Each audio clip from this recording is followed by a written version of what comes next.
Hello दोस्तों, welcome to Tilak academy. इस video में मध्य प्रदेश पुलिस परीक्षा में जितने भी गणित के अच्छे कॉन्सेप्चुअल क्वेश्चन देखे जा रहे हैं, पूछे जा रहे हैं, उनको डिस्कस करेंगे। स्टार्ट करने से पहले बता देता हूं कि हमारे कुछ पेड नोट्स अवेलेबल है जिनका लिंक वीडियो के डिस्क्रिप्शन में दिया हुआ है। अगर आप चाहते हैं तो वहां से चेक कर सकते हैं।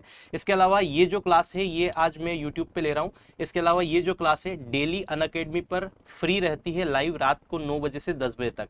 तो अगर आप चाहते हैं तो सभी अपकमिंग क्लासेस जो ये होने वाली है उनका लिंक मैं इस वीडियो के डिस्क्रिप्शन में दे रहा हूँ, वहां से क्लिक करके आप ज्वाइन कर सकते हैं डेली। इसको ज्वाइन करने के लिए आपको कोड यूज करना है RPL10, ठीक है। तो कोड में बोर्ड पे अभी लिख के भी आपको बता दूंगा। इसके अलावा अनअकैडमी आपको मॉक इंटरव्यू का प्रैक्टिस भी देता है, तो अगर आप चाहते हैं तो इसको आप एनरोल कर सकते हैं।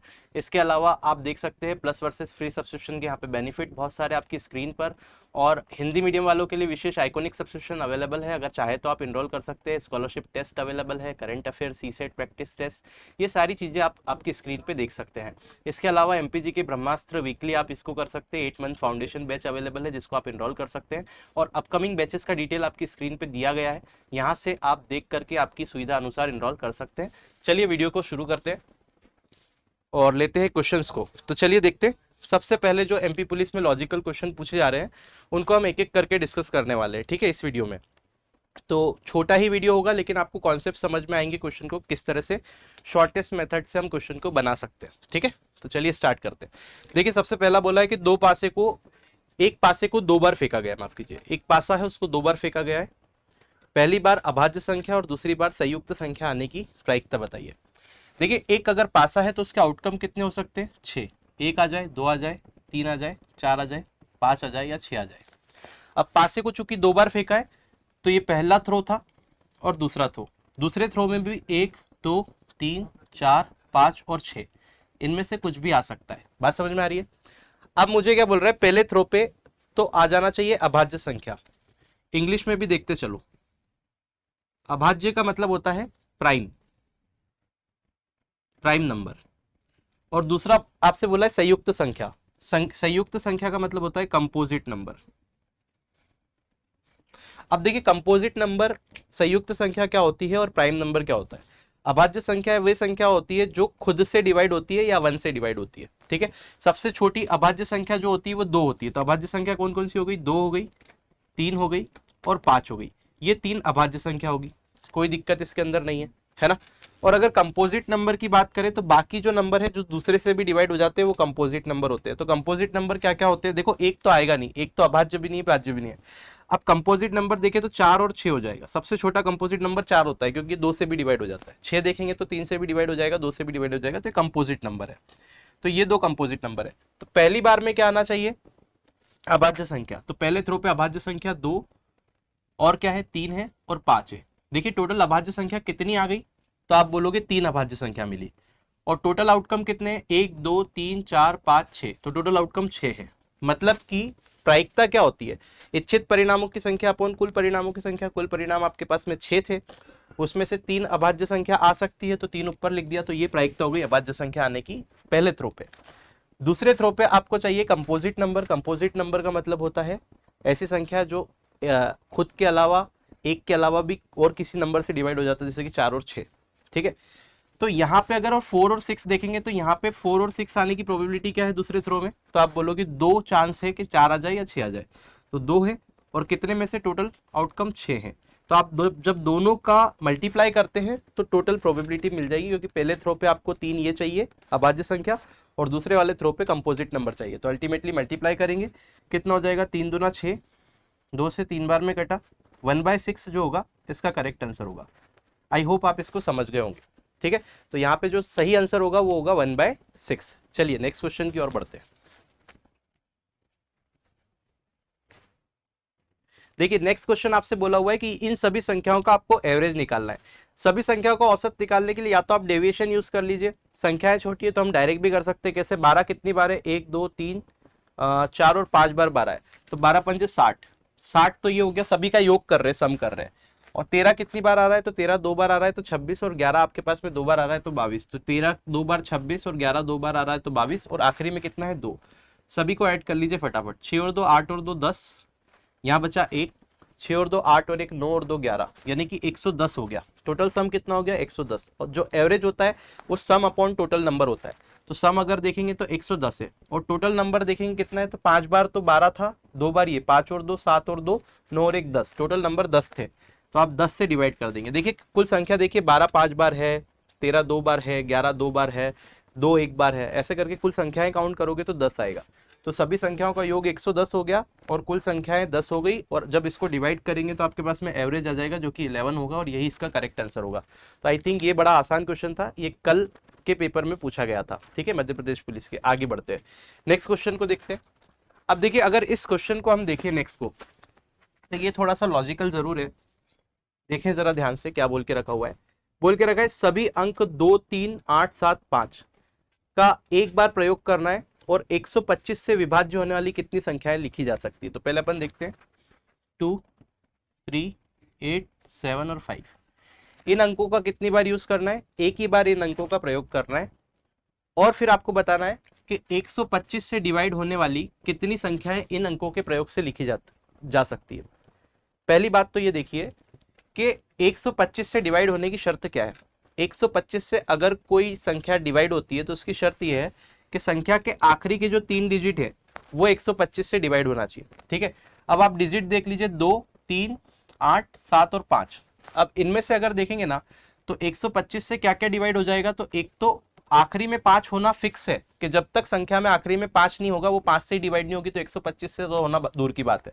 तो आखिरी वाली प्लेस पे तो 5 आ जाएगा। अब इन दो प्लेस पे ऐसे नंबर देखना है कि संख्या पूरी पूरी 25 से डिवाइड हो जाए, तीनों अंक 125 से डिवाइड हो जाए, नॉट 25 125, क्योंकि 125 से करना है। तो आपको यहाँ पे 2 अंक ऐसे रखना है कि ये तीनों अंक मिलके 125 से डिवाइड हो जाए। तो ये क्या क्या हो सकते हैं, ये या तो 375 हो सकता है, 3 और 7 रख सकते हैं, या फिर इसके अलावा हम 875 रख सकते हैं। ये लास्ट के दो, ये जो लास्ट में जो 3 डिजिट है वो 375 हो सकती है या 875 हो सकती है इस पर्टिकुलर क्वेश्चन के लिए, क्योंकि ये दोनों ही नंबर जो होंगे वो क्या होंगे, 25 से डिविजिबल होंगे लास्ट की 3 डिजिट। ठीक है, 25 मतलब 125, सॉरी 125 से डिविजिबल होंगे लास्ट की 3 डिजिट। इतना बात समझ में आया। अब देखो आगे की ये 3 डिजिट कौन कौन सी यूज हो रही है, 3 7 और 5। जब आप 3 को यूज कर रहे हैं, 7 को यूज कर रहे हैं और 5 को यूज कर रहे हैं, तो 2 डिजिट बज रही है 2 और 8। तो आप 2 और 8 को ऐसे लिख दीजिए, चाहे आप 2 और 8 को ऐसे लिख दीजिए, 8 आगे और 2 पीछे और पीछे 375। तो ये पिक्चर बन गई, ये 2 इससे बन गए। ऐसे ही 875 अगर यूज कर रहे हैं तो ये 8 7 और 5 यूज हो रहा है। अब बच रहे 2 और 3, तो चाहे आप 2 और 3 को ऐसे लिख दीजिए या 3 और 2 को ऐसे आगे पीछे लिख दीजिए। तो आप देखेंगे कितने नंबर यहाँ पे बन पाए, 1 2 3 और 4। तो सिर्फ 4 नंबर बनाना इसके लिए पॉसिबल है। आई होप आप इस कॉन्सेप्ट को समझे होंगे कि किस तरह से हमको लगाना है। क्लियर है बात, कोई दिक्कत तो नहीं है। तो यहाँ पे जो आंसर होगा ये 4 आएगा। 4 नंबर आप बना सकते हैं जो कि 125 से डिवाइड होंगे इन संख्याओं का प्रयोग करके। ठीक है, चलिए आगे बढ़ते हैं। नेक्स्ट क्वेश्चन देखिए, आपकी स्क्रीन पे क्या दे रखा है, प्रथम 30 संयुक्त संख्याओं का माध्यिका ज्ञात करना है, मीडियन फाइंड करनी है। तो पहले देखते हैं प्रथम 30 संयुक्त संख्या यानी कि फर्स्ट 30 कंपोजिट नंबर क्या होते हैं वो देखिए। देखिए नंबर देखेंगे तो कंपोजिट नंबर देखेंगे तो 4 से चालू होता है ना, तो 4 से चालू करेंगे, 4 6 8, उसके बाद 9 एक कंपोजिट है, 10 कंपोजिट है, 11 नहीं है, 12 कंपोजिट है, 14 है, 15 है, फिर 16 होगा क्या कंपोजिट, हाँ होगा, 18 होगा, हाँ होगा, 18 के बाद में क्या होगा, 20 होगा, 19 तो नहीं होगा, फिर 21 नहीं होगा, 21 होगा, 22 होगा, हाँ 22 होगा, दिखाई दे रहा है कहाँ तक, 21 तक दिखाई दे रहा है। उसके बाद में 22 हो जाएगा, 22 के बाद में 23 नहीं होगा, 24 कंपोजिट है, 25 कंपोजिट है, 26 हाँ है क्योंकि 13 से डिवाइड हो जाता है, 27 हाँ 3 से डिवाइड हो जाता है, 28 4 से डिवाइड भी हो जाता है ना, तो ये है 28 और फिर 30 होगा। तो 30 तक के कंपोजिट नंबर मैंने आपके बोर्ड पे लिख दिए, मतलब कि संयुक्त संख्याएं स्टार्टिंग से लेके 30 तक लिख दी, क्योंकि सबसे छोटी संयुक्त संख्या 4 होती है, अभी मैंने बताया। कंपोजिट नंबर यानी कि एक ऐसा नंबर जो कि दूसरे नंबर से भी डिवाइड हो जाए। प्राइम नंबर मतलब कि एक ऐसा नंबर जो या तो खुद से डिवाइड हो या फिर 1 से डिवाइड हो। 1 से तो सारे ही नंबर डिवाइड होते हैं, तो सिंपली आप ये याद रखिए कि जो नंबर किसी दूसरे नंबर से डिवाइड नहीं होता, स्वयं से डिवाइड होता है, वो प्राइम नंबर होता है। और ऐसा नंबर जो दूसरे नंबर से भी डिवाइड होता है खुद के और 1 के अलावा, वो हो जाता है कंपोजिट नंबर। या फिर आप एक डेफिनेशन और बोल सकते हो कि एक ऐसा नंबर जिसके सिर्फ 2 फैक्टर हो, 1 और खुद, वो प्राइम नंबर, और 2 से ज्यादा फैक्टर हो, गुणनखंड हो, वो नंबर कंपोजिट होते हैं सारे, ठीक है। तो कंपोजिट नंबर हो गए। अब आपको मीडियन निकालनी है, तो मीडियन निकालने के लिए आप काउंट करो नंबर कितने हो रहे हैं। 1 2 3 4 5 6 7 8 9 10 11 12 13 14 15 16 17 18 और 19, टोटल नंबर आ गए 19। अब आपको मीडियन निकालने में चेक करना पड़ता है कि n जो है वो ऑड है या इवन है। तो 19 जो होता है वो ऑड होता है।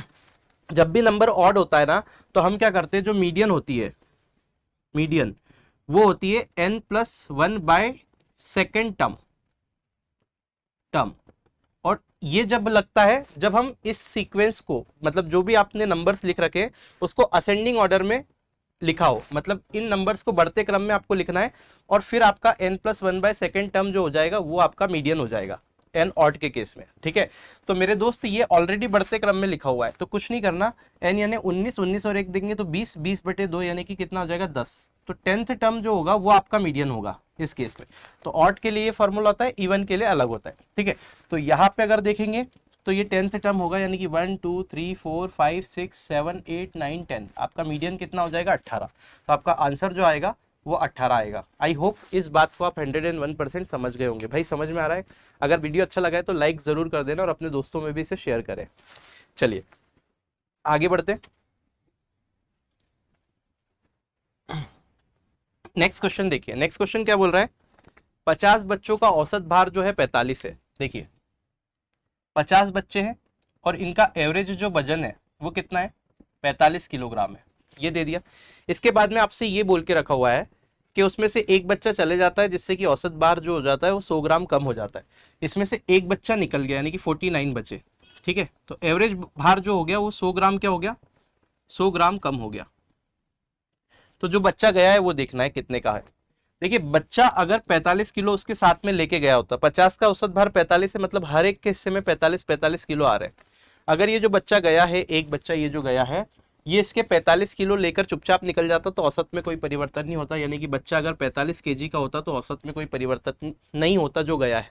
लेकिन इस बच्चे के जाने से 100 ग्राम औसत सबका कम हो गया है, और औसत कम होना मतलब सभी में कम होना। अब ये गया तो बचे कितने, 49। अब इस 49 में 100 ग्राम कम करो तो टोटल कितना ग्राम कम हो गया, 4900 ग्राम।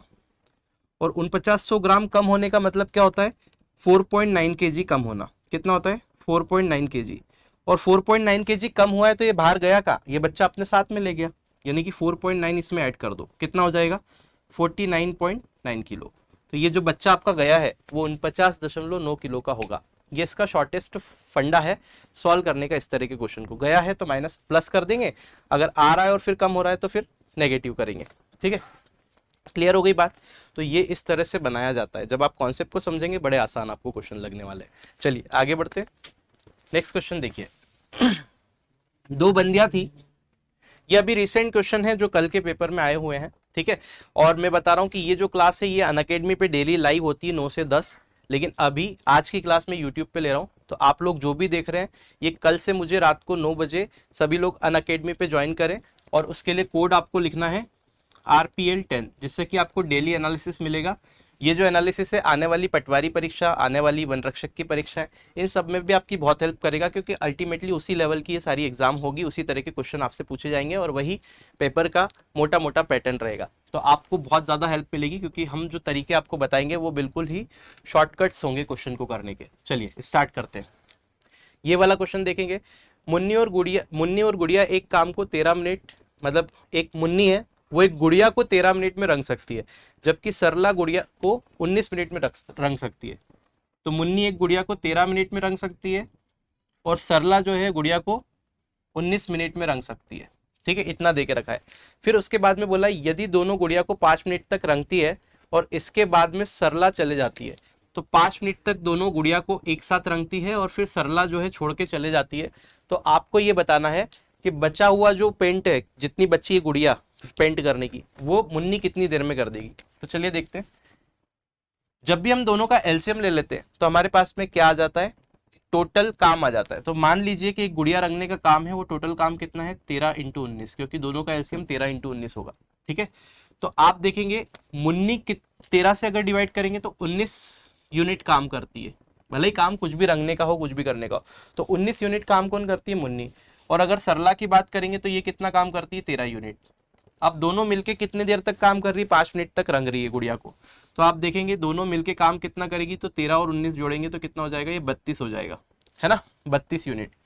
अब मुझे बताइए ये 5 मिनट तक करेगी तो 32 यूनिट 1 मिनट में काम कर रही है, 1 मिनट का काम आ गया ना, डिवाइड किया तो 32 यूनिट 1 मिनट में, तो 5 मिनट में कितना हो जाएगा, तो आप बोलोगे 160 यूनिट। 3 पंजे 15, 5 दूना 10, 160 यूनिट। अब बोलो 160 यूनिट काम तो आपका क्या हो गया है, इसमें से हो गया है। अब बचा कितना काम है वो देख लीजिए।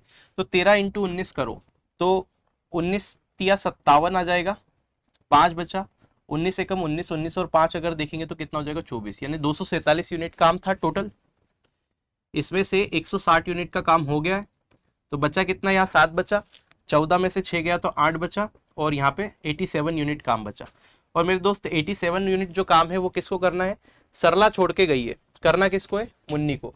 तो सरला तो छोड़ के गई है, करना है मुन्नी को, यानी कि 19 से इसको डिवाइड कर दो, तो 87 यूनिट काम है जो कि 19 यूनिट वाली को करना है, यानी कि मुन्नी को करना है। तो मुन्नी कितने दिन में कर लेगी, 4 सही कितना आ रहा है, 19 चौक 76, 76 और 10 86, यानी कि 11, 4 सही 11/19 मिनट लगेंगे किसको, मुन्नी को, बची हुई गुड़िया को पोतने के लिए। ठीक है, तो यहाँ पे जो आंसर होगा वो 4 सही 11/19 होगा।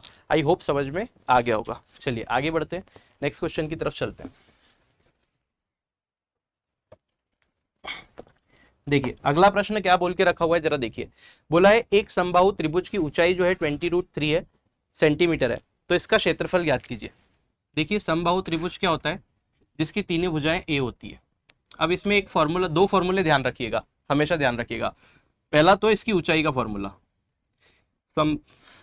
समबाहु त्रिभुज की जो ऊंचाई होती है वो होती है √3a/2। ठीक है, क्लियर है, ये ऊंचाई का फॉर्मूला है। और एरिया जो होता है समबाहु त्रिभुज का वो क्या होता है, वो भी याद रखिए, उसका फॉर्मूला जो होता है वो होता है √3/4, √3/4 और a², ये एरिया होता है।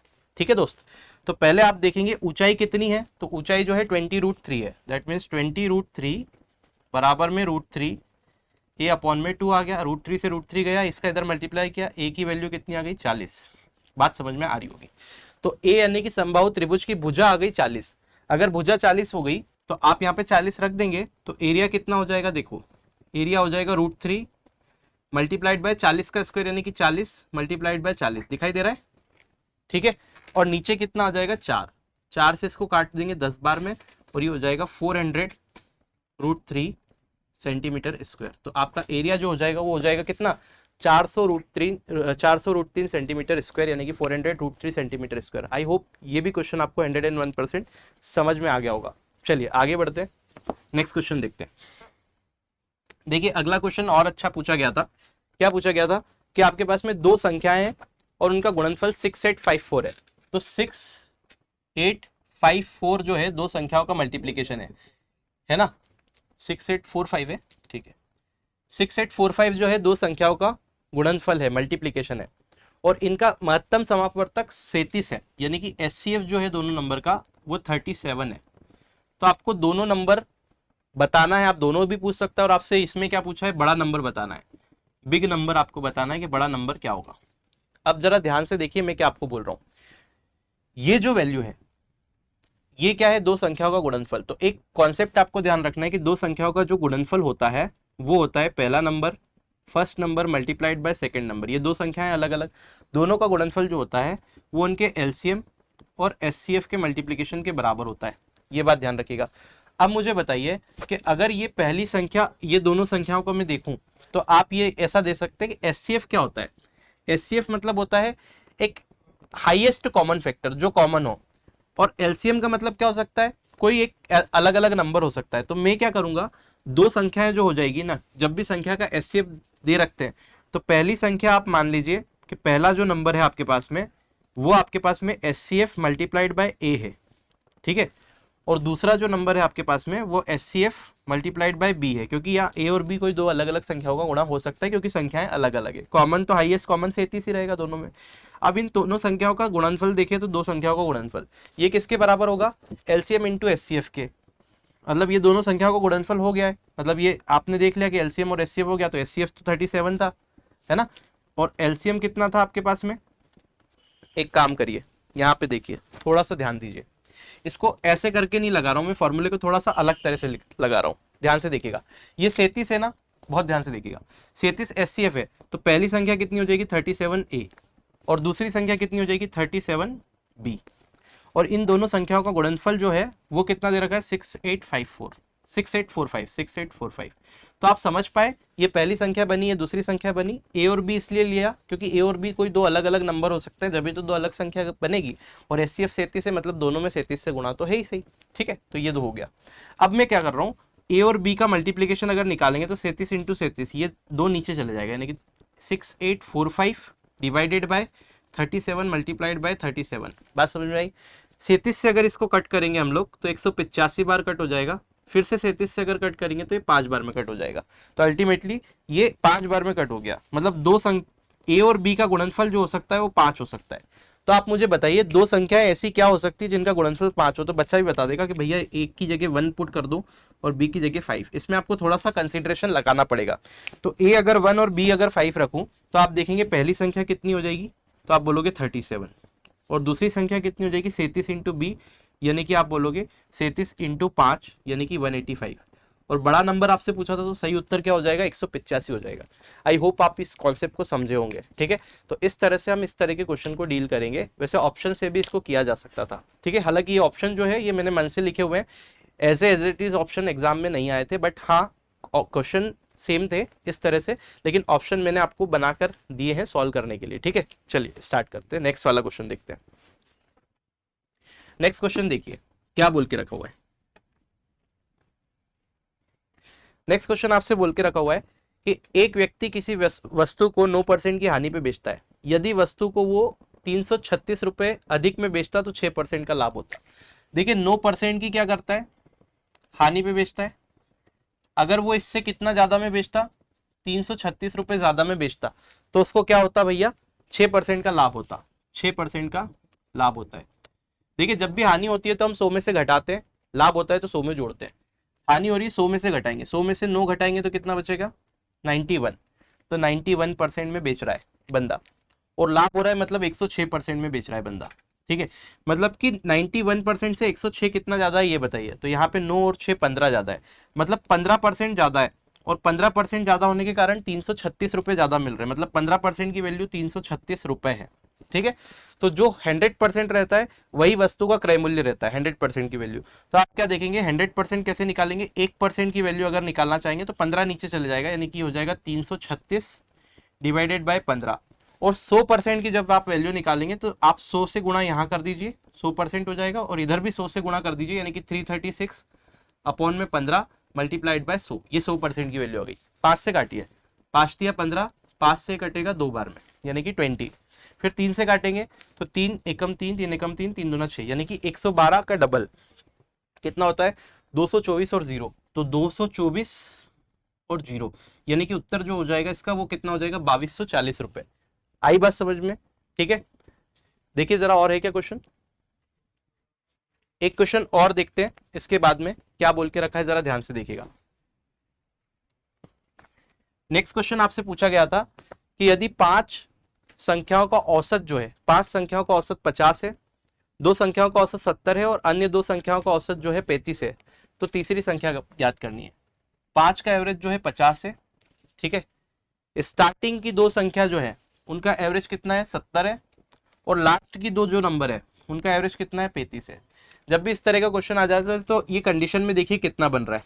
कंडीशन में आपका बन रहा है 2 और 2 मिला के 4, और संख्या है 5, यानी कि जो संख्या दे रखी है औसत दे रखा उससे एक कम संख्या बन रही है, सम करने पे 2 और 2 4 बन रही है।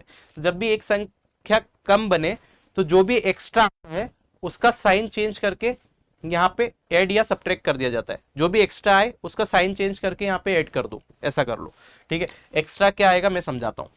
5 संख्याओं का औसत 50 है, ठीक है, कॉन्सेप्ट समझ गए। 5 संख्याओं का औसत 50 है। अब देखिए ये कितना है, बोल रहा है 70 है, 2 संख्याओं का औसत 70 है। अब देखिए 50 से शुरू की 2 संख्याओं का औसत 70 है, शुरू की 2 संख्या 50 से कितना ज्यादा है, तो आप बोलोगे 20 ज्यादा है, ठीक है।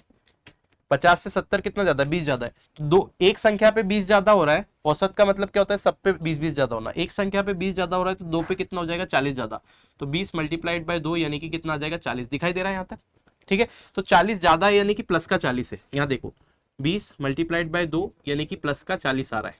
ठीक है, कोई दिक्कत नहीं है। अब ये 35 देखेंगे तो 50 से 35 कितना कम है? 15 कम है। दैट मीन्स 15 कम है और दो संख्याओं पे कितना कम हो जाएगा? तो आप बोलोगे 30 कम हो जाएगा, मतलब माइनस का 30। तो आप देख रहे हो 40 तो प्लस का है और 30 माइनस का है, दोनों को ऐड करेंगे तो कितना बचेगा? 10। अब ये देखिए प्लस का 10 बच रहा है। अगर ये प्लस का 10 बच रहा है ना, तो इस 50 में से ये जो नेट औसत था उसमें से ये 10 को माइनस कर दो। प्लस का 10 बच रहा है तो माइनस कर दो, माइनस का 10 आ रहा है तो प्लस कर दो। ठीक है, तो यहाँ पे माइनस होगा यानी कि आंसर कितना हो जाएगा? 40। तो आपका जो तीसरी संख्या होगी उसका उत्तर जो हो जाएगा 40। हमेशा ध्यान रखिए इस तरह से करना है। और अगर आपका क्वेश्चन का दो फॉर्मेट रहते हैं, पहला फॉर्मेट तो ये हो गया, दूसरा फॉर्मेट ये आता है कि यहाँ 5 संख्या बोल दी, यहाँ पहली 3 बोल देगा और आखिरी की 3 बोल देगा, यानी कि 6 संख्याएं बोल देगा। मतलब 5 से एक इन दोनों का योग करोगे तो एक ज्यादा आएगा। जब ज्यादा आता है ना तो जैसा का जैसा यहाँ पे चिपका दो, यानी कि 10 ऐड कर दो विथ साइन। और अगर कम आ रहा है तो साइन को चेंज करके ऐड कर देना। जैसे कि यहाँ पे +10 आ रहा है तो -10 किया, अगर यहाँ -10 आता तो प्लस कर देता। कब? जब ये कम आए। और ज्यादा आए तो क्या करना? एज इट इज पटक दो। Is that clear?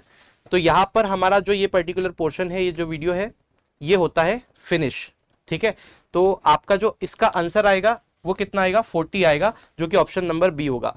अब ये क्लास मैं कंटिन्यू कर रहा हूँ अनअकैडमी पे, तो रोज रात को 9 बजे से 10 बजे तक ये हम लाइव मिलते हैं और वहाँ पे आप आपके डाउट्स भी पूछ सकते हैं। दूसरी बात, आप लाइव रहता है सेशन तो आपको मौका मिलता है क्वेश्चन को सॉल्व करने का, पोल वगैरह सब कुछ रहता है। तो आप अपने आंसर्स भी कॉपी पेन लेके बढ़िया से पोल कर सकते हैं और बहुत अच्छे से मैथ्स की तैयारी कर सकते हैं। वीडियो अच्छा लगा है तो लाइक कीजिए, अपने दोस्तों में शेयर कीजिए और आशा करता हूँ कि हम लोग कल अनअकैडमी में इसी क्लास को कंटिन्यू करते हुए मिलते हैं नेक्स्ट वीडियो में। तब तक के लिए जय हिंद।